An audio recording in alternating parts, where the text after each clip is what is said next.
Hey, what's going on, everybody? This is John J. Gaming on the mic, coming at you guys with another episode of the Cincinnati Lions here in NBA 2K21. This is John J. Gaming on the mic, and we are here getting into the month of March, and not only are we going to get a game in, going to go play against fellow expansion team in the Seattle Sonics, but what we're also going to do at the same time, going to try to dabble into contract extensions and even try to go ahead and make a few trades before we go into, the All-Star break, which actually is next month in this game. Going to be starting things off in the month of April. So it's going to be a really good one. Make sure you smash that like button as well as hit subscribe if you have to be brand new.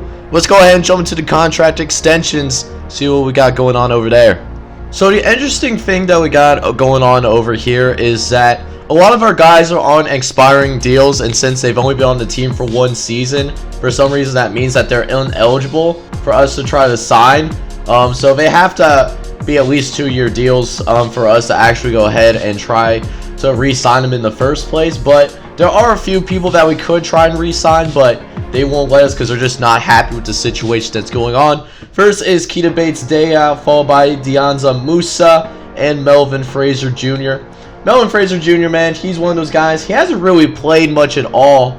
He played one game. That was our NBA opener. But ever since, he hasn't really touched the floor at all.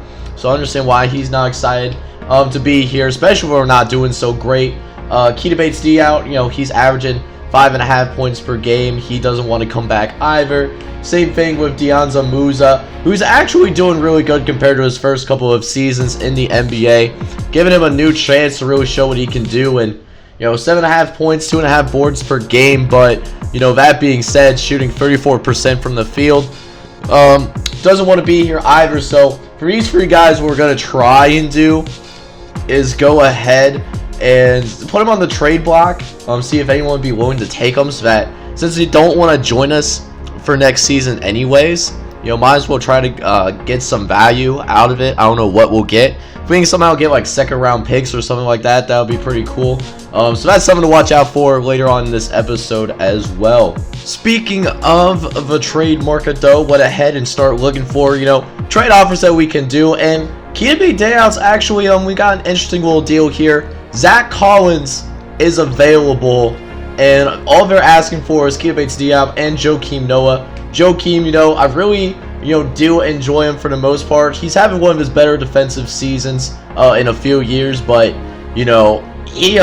he's just a very slow dude. And Zach Collins, man, he's only 23 years old and is actually a better overall than what Keita Bates-Diop offers. So we're going to go ahead and actually pull the trigger on this deal. And if it doesn't work out for us over the next couple of months, then, we can go ahead and release Zach Collins. It's a 1-year deal. So we'll go ahead and do this deal so we can get something for Keita Bates-Diop and Joakim Noah. We'll see how this goes, and the trade is good. Zach Collins, welcome to the squad, baby.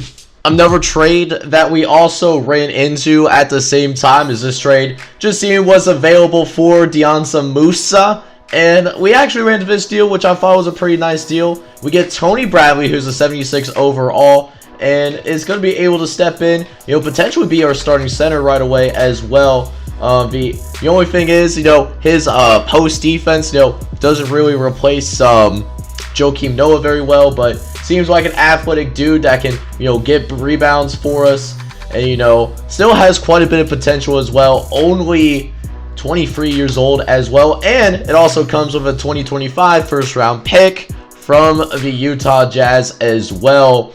So, and we're only having to attach on a second round pick on top of that. So we're going to go ahead and pull the trigger on this deal as well, bringing Tony Bradley to the Cincinnati Royals, I should say.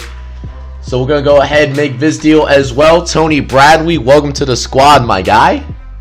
And finally, the last move that I want to go ahead and do is take the Juan Hernandez and go ahead and call him up from the G League. That way we can at least give him a little bit more development at the NBA level, and it fulfills our minimum roster requirement. So this is what we got going on now. Dylan Weinberg will still be our starter over at the small forward position.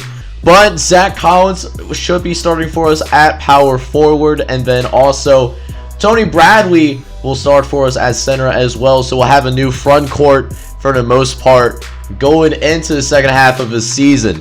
So after a little bit more simulating, we did get to at least pretty close to the All-Star break, and we got guys like LeBron James and Kevin Durant. They're going to be in the double digits. LeBron with his 17th All-Star appearance, Kevin Durant with his 12th, and Russell Westbrook as well. He has his 10th All-Star appearance as well, but got a bunch of new timers in here as well. On Team LeBron, we have Trae Young, who's going to go ahead and make his very first All-Star appearance of his young career. Luka Doncic not only making his first All-Star appearance as well, but is also going to be a starter over on Team Giannis. And then also Jason Tatum and Zion Williamson going to be making their first All-Star appearances as well.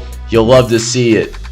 So after simulating a few more games, after we made some of these trades, we show a little bit more promise. Yes, we go 3-6, but team chemistry looks like it's a little bit better because we got rid of a couple of guys that, either weren't going to be around anyways, or just a couple of guys that, didn't want to be, even if they were a part of the future plan.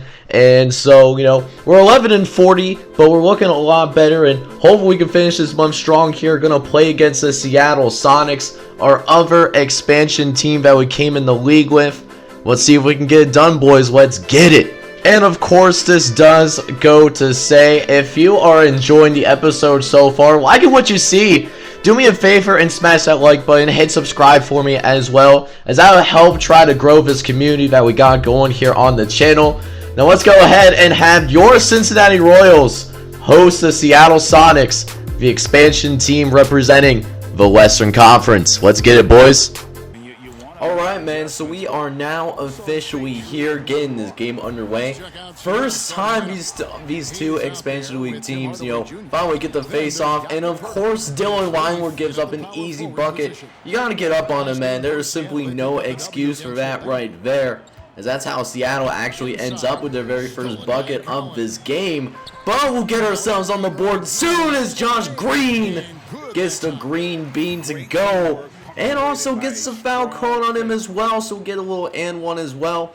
Cincinnati will go ahead and take a little 3-2 lead here, as Tyrese Haliburton gonna go ahead and take it to town, and he brings it down as well. You'll love to see it. A early 5-2 game here, man. As looking pretty good, playing against another expansion league team, so you definitely love to see that going forward, as Josh Green gives us another green bean, already his second green bean of this game. As we're looking pretty solid, man. 7-2, you love to see it. Although here comes the Seattle Sonics, though, as it looks like they are actually somehow able to get that bucket to fall. So second bucket for the Sonics here, as now we got Tim Hardaway Jr. trying to take things up the paint. TJ Leaf, though, gets an open mid-ranger danger and still misses the shot somehow. So taking it down court, Dylan Weinberg going to go ahead and try to pull up, get that layup opportunity, but is fouled by TJ Leaf, who does go ahead and make both his free throws as well. So, 9-4 still. Haliburton gonna go ahead. Haliburton, I think. I'm still trying to get that pronunciation down. I'm watching you guys' comments. I know you're trying my best. I'll get there eventually. I promise you that. But in the meantime, though, here's a backdoor cut by Chunk Diallo, though. Another two-pointer made as a 13-6 lead early for the Cincinnati Royals, as we are here, holding it down halfway in this first quarter. Defense playing up the par as well, as TJ Leaf leaves Killian Haynes open for free, and an easy opportunity for the rookie, who cuts it down to a 4-point game. As now Tim Hardaway Jr. going to try to cut up field, going to get it to TJ Leaf in the paint, and is able to basically, get a nice little easy bunny shot that brings it down to 2 points. And matter of fact, the Sonics might go ahead and tie this game up, and they managed to do just that, as Zach Collins cannot get the rebound. So we had a really good lead to start out. Now they're coming back, so Cincinnati got to go ahead and call our very first timeout. So now we're going to try to go ahead, pick up the pieces coming out of the timeout. Almost get a turnover too, but we are a little too aggressive on it as Mario Hezonja was able to take it in, but trying to pull up, but you know, he's not a pull-up kind of guy whatsoever at this point in his career, and we make him pay for it on the other end as Daniel Gafford is actually going to be called for the foul. As Melvin Fraser Jr. was actually one that was able to draw the foul. He's been getting a lot more play time since we got out of the All-Star break, since we traded some of the wing players. So Melvin Fraser Jr. getting ran into service and doing pretty solid, man, as Fraser Jr. going to take it up, going to pass it out to DeAndre Melton, who somehow misses the bunny, though. Oh, that was an assist. You got to make that layup, man. What are we doing? And on the other hand, Grant Williams fouls Mario Hezonja and gets the 2 free throws to go. And, I mean, right away, that's the end of the first quarter. You know, very tightly contested game between the Sonics and the Royals. Only a 2-point game. We got 3 quarters left, though. So now we'll see if we can build on what was a nice little second quarter for us, although that's not the way to do it. However, missing a bunny that honestly we shouldn't have made, but yet here we are as Mario Hezonja gets to the lane and gets the bucket to go as well. Grant Williams fouling him again. Mario Hezonja loves to see that, as they have the lead for the very first time today after getting the and one to fall from Mario Hezonja, but it shouldn't last too long as DeAndre Melton going to hand it off to Grant Williams, who gets into the lane and gets the bucket to go. And so just like that, the Royals retain the lead once again, as now Royals moving the ball around a little bit, going to pass it to DeAndre Melton, who makes the 3-pointer fall. And just like that, got the lead back once again. And Cincinnati will look to expand on it as Melvin Fraser hits the step back and is going to make it fall too. Oh my goodness gracious. Making the young fellow look silly out there as Troy Brown Jr. tried to do something there, but does at least get the monkey off his back a little bit. Gets that cold stretch removed by making that little jumper. But still only a 3-point game, though, as Tim Hardaway now going to try to go up again, but his ball is turned over. Dylan Weinwer running the fast break, and it's going to be fouled, and it's going to be good. And one for Dylan Weinwer. And so the and one goes for the Cincinnati Royals. Jacob Polo, who's capable of making that free, he tries to respond but can't do it, and Josh Green lays it down. Slam dunk for the second round rookie from Arizona, able to get some height as well. Nobody contesting that dunk. And just like that, an 8-point game. Sonics looking to respond. Tim Hardaway Jr. trying to get the floater, but that's no good as well. Cincinnati going to be on the break again. Going to pass it to Josh Green, who lays it up again. This time he's fouled by Tim Hardaway Jr. That's his second foul already. Josh Green able to make both his free throws go. In a 10-point game for the first time today as we get a block on the other end. This could be some more points. Josh Green pulling up, bang! Green bean for Josh Green. And the assist from Zach Collins. Now a 13-point game, looking amazing right now as Killian Haynes also misses the open jumper. Josh Green, he's got the takeover badge. He's going to lay it up and is fouled again. This time by Jacob Podol. The originally was a draft pick by the Toronto Raptors. Is now Tyrese Halliburton. He's got the takeover badge as well. He's going to do a little heat check. He misses his shot, but got the rebound. Going to try to pass it back to Halliburton again, but he misses that once again. Takeover badge still on for right now as Mario Hezonja going to cut to the lane and is going to draw a foul on Zach Collins and will be able to make both his free throws as Halliburton going to pull up. Oh, thought he was going to make it. He's really trying to feel himself, but honestly, ever since he got that takeover badge on, it has not been that pretty of a performance. And then, of course, other way, turns into a 3-pointer as that is how we go into the half. Cincinnati, for the most part, looking extremely good, but Seattle still has a little bit of momentum, though. Got a nice 9-point lead, though, Halliburton, with 10 points and 7 boards already here after just one half of play. We'll see if Cincinnati can finish it off here. We can get another win here in this series as Dylan Weinward's called for the foul. Tim Hardaway Jr. going to go to the line and make up both his free throws. So Seattle picking up right back to where they left off. Is now we got to get our offense to calm down a little bit here. Try to run our little floppy favorite play to run, and it opens up a jumper for Dylan Weinward, who gets a mid-ranger danger to go. And for now, it's back to double digits as TJ Leaf going to try to pull up, misses the mid-ranger danger himself. Zach Collins running the break, and it's way too easy for Zach Collins. TJ Leaf simply could not do anything about it there, as it's now still an 11-point game. Killian Haynes trying to pull up from free off the screen. Don't work though, as Avery Brown, we're going to pass it to Weinward, who gets it to Zach Collins. What a jam! Another slam dunk for Zach Collins, doing an amazing job running the break right there. I'm trying to find somebody to get open. Dylan Weinward going to pull up from three. He gets it to go as well. Cincinnati offense certainly running on all cylinders right now. Certainly the best that we have looked all this entire YouTube series that we got going on here. But still plenty of basketball left to play though. And it's still a 14-point game as they're going to try to lay it up, but misses the layup though. Josh Green running the break again. Going to pass it to Weinward, who lays it up, and it is good as well. Focusing too much attention on Josh Green, the second-round rookie, as another missed jumper leads to Cincinnati on the break. This is when they're most dangerous, and you can see why as Dylan Weinward gets the green bean.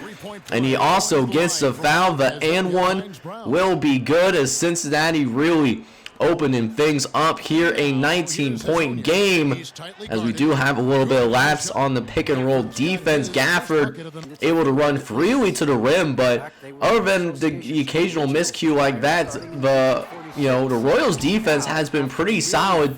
Even with that bucket that we just saw right there, Seattle's only shooting 35% from the field as a team, so that's definitely good to see if you're a Cincinnati fan, as we got Mario Hezonja trying to run the pick and roll, and it's too easy for him.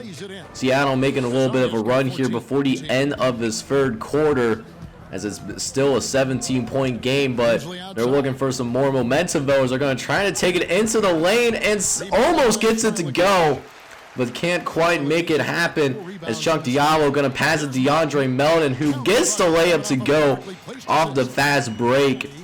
And this third quarter is officially over. Cincinnati playing their best game of this entire inaugural season in the NBA. Got 1 quarter left. Let me see some fours in the chats. Let's go ahead and finish this game off against Seattle. So here we go, man. Fourth quarter officially underway. Let's go ahead and take care of business as Josh Green forcing a bad shot from Tim Hardaway Jr., who passes to Halliburton, who gets the green bean. Easy layup for the first round rookie. Speaking of Halliburton, he's going to take it to the lane again, putting 2 hands on the rim as well. This man got some hops, and we just certainly witnessed it right there for sure. 84-62 for the Royals, as another missed jumper, which means another fast break. Halliburton on the other way gets a layup to go again.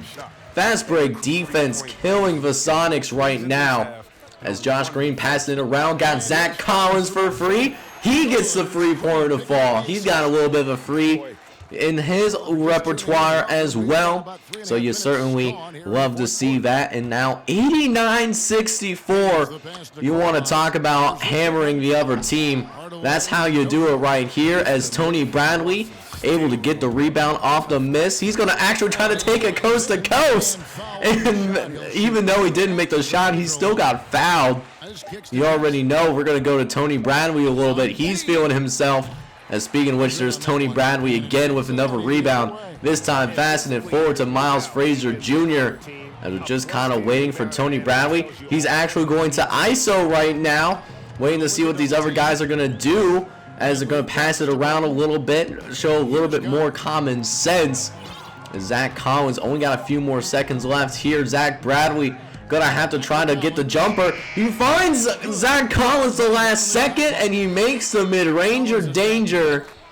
And just what a way to finish this game, thoroughly outplaying Seattle 15-5. As we get another miss again. Kyle Guy now on the floor, the Virginia product, getting some garbage time minutes.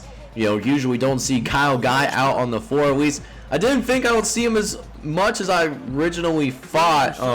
Always have a little bit more playing time for Kyle Guy, but that hasn't happened here on the Cincinnati Royals, as Kyle Guy is able to rush back quickly to contest the jumper. He misses it, as Fraser Jr. gonna go ahead, lay it up himself. Another foul this time on Frank Jackson, the Kansas product.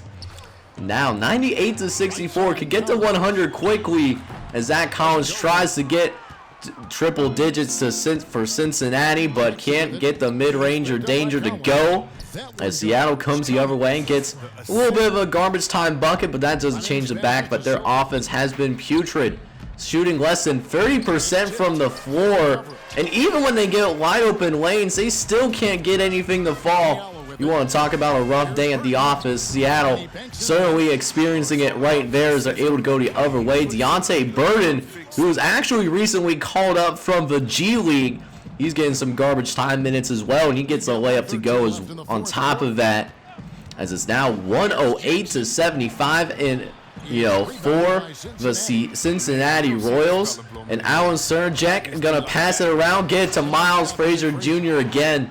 Just doing a beautiful job of running that fast break, as just simply a curtain call for Cincinnati. You'll love to see it, doing it against a team like Seattle, who comes into the league with you.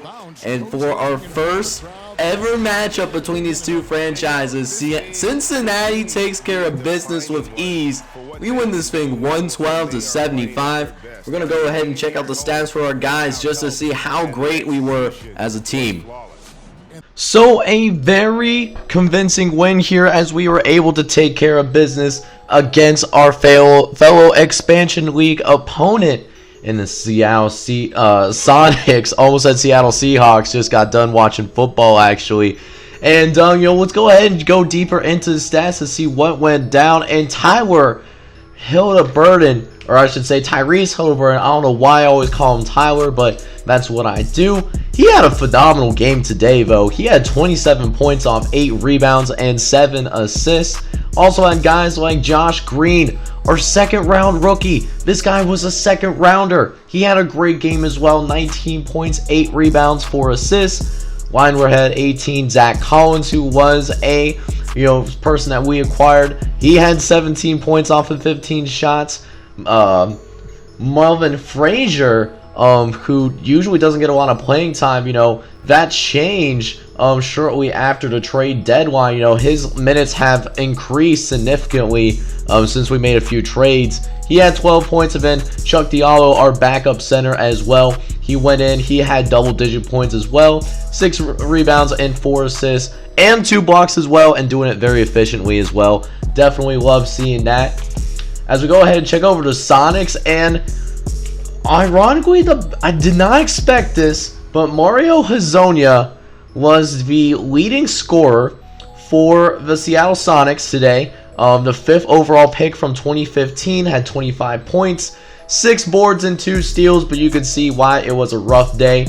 Nobody else scored in the double digits for the Sonics. This is a professional basketball team that we are, of course, talking about, and it's sad just because, coming into that game, he was averaging like little under 6 points a game.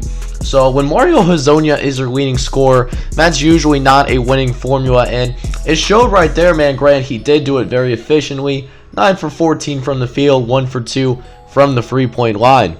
So after the game, we also did a little bit of simulating when it's all said and done, and we actually win 2 of the next 4 games. So we finished winning 3 out of 5 games going into All-Star break. Our best stretch that we have had as a team so far this season, or I guess I should say in our NBA team history. first off, beating the Pistons once again. We did this before, and it was a collective team effort. Nobody scoring over 20 points, but Hildebrand, Josh Green, and DeAndre Melton all came in, had 18 points each. It was a good team effort as we hung on to win that one by 5 points as well. And then a surprise for us is that we also beat the Los Angeles Lakers as well. We won by a final score of 102-90. LeBron James, did what he's usually capable of, nearly getting a triple-double, and Anthony Davis, he had 24 points on top of that as well. But we kept the rest of his core in check. And then Royals, once again, man, another team effort of a little bit more weight being done by Anthony Melton, who came in averaging 12 points a game and had a huge performance, 20 points and 4 assists, and decent shooting as well. You love to see it. So yeah, man, we're looking pretty good going into the second half of the season. We don't have anybody in the NBA All-Star game, so what I'm thinking for next episode is go ahead and jump into this game against the Atlanta Hawks for an episode. So should be a good one, man. So if you're excited about the Cincinnati Royals series here on NBA 2K21 on the John J Gaming channel, do me a favor and please smash that like button, as well as hit subscribe if you do happen to be brand new, and like what you see as well. This is John J Gaming on the mic. Hoping you guys are all out there having a wonderful day. Take care, everybody.